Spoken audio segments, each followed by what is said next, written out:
Sir, இப்போ பாலியல் சமத்துவம் அப்படின்றதுனால தான் நம்ம வில்லிவாக்கத்தில் திருநங்கை ஒருவருக்கு வாய்ப்பும் கொடுத்துருக்கோம்.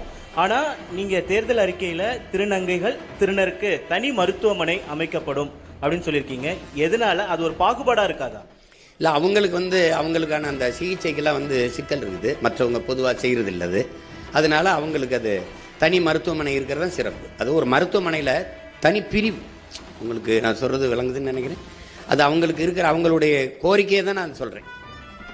இப்போ நீங்கள் ஒரு இதிலிருந்து நீங்கள் அந்த பாலியல் மாற்றத்துக்கு வருதில்ல, அதை நீங்கள் பொது மருத்துவமனையில் செய்ய தயாராக இருக்கீங்களா? தனியார் மருத்துவமனையில் செய்ய தயாராக இருக்கீங்களா? இல்லை. அப்போ நான் என்ன பண்ண வேண்டியது இருக்குது? மாற்ற வேண்டியது. இப்போ நான் உங்களுக்கு ஒரு கேள்வி கேட்குறேன். தனியார் பள்ளி கல்லூரியில் இருக்க தங்கும் விடுதியில் தாழ்த்தப்பட்ட மாணவர்களுக்கு என்று தனியாக விடுதி இருக்கா? இல்லை. ஏன் அரசு பள்ளியில் மட்டும் இருக்கு, அரசு கல்லூரியில் மட்டும் இருக்கு? யார்கிட்ட தீண்டாமல் இருக்கு? யார்கிட்ட இருக்கு? அரசுகிட்ட இருக்கு. நீ தனியார் முதலாளி அந்த பள்ளிக்கூடத்தில் போய் நின்ன சாதியா அந்த சாதியில் ஒன்னா இருந்து படிக்கிறான், ஒன்னா சாப்பிட்றான்ல. ஏன் நீ ஓம் பள்ளிக்கூடத்தில் தனியாக தங்க விடுதி வைக்கிற? ஒன்னா வைக்க முடியல. இப்போ நான் வரும்போது நீ எப்படி பண்ணுவியா? நீ இப்போ தனியாக விடுதி கேட்பியா? தனியாக சொல்லுவியா? நீ ஒரே விடுதியில் படி, என்ன இந்த சான்றிதழ் பிடி, எங்கேயாவது போ. அதையே சாதிக்க முடியல. அப்போ அது அவங்களுக்கு தேவை. அவங்க எனக்கிட்ட வச்ச கோரிக்கையை தான் அதில் வச்சிருக்கேன்.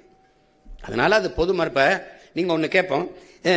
கொரோனா நேரத்தில் ஏதாவது தனியார் மருத்துவமனை ஒரு நோயாளியை எடுத்து மருத்துவம் செஞ்சதா இருக்குதா? முழுக்க அரசு மருத்துவர்களும் அரசு செவிலியர்களும் தான் சேவை செஞ்சு காப்பாற்றினாங்க. அப்போ அது புரியுது இல்லை? அது மாதிரி ஒரு நிலைமை அவங்களுக்கு இருக்கிறனால ஒரு பொது மருத்துவமனையில் அவங்களுக்கு தனி பிரிவு, அவங்களுக்கு தனி மருத்துவ